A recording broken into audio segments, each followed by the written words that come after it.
Guys, this is Kuya Mike TV at samahan nyo na naman ako ng sagutan itong easy question ng EPS topic sample exam. Tara guys, samahan nyo ako. Madali lang to sagutan guys. Kung kayo ay nag-aaral ng Korean, kayang-kaya nyo sagutan to guys. Ito ay easy lang. Madali lang to guys Basahin na natin.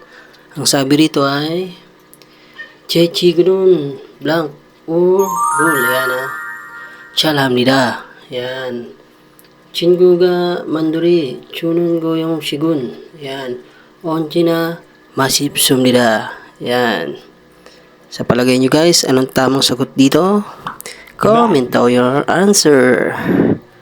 Comment down your answer guys sa lahat na nakakaalam ng sagot dito. Ito ay easy question lang. Kayang-kaya nyo sagutan to. Alam ko naman marami na kayong alam na vocabs. Lalo na sa mga batch 3 dyan. Good luck pala sa lahat na magte-take ng exam ngayong September 16. Ayan, good luck sa inyo mga guys. Sana ay lahat kayo ay makapasa. Lahat tayo sana ay makapasa. Muli, ako'y nagpapasalamat sa mga followers. Maraming salamat. Kamsahamnida.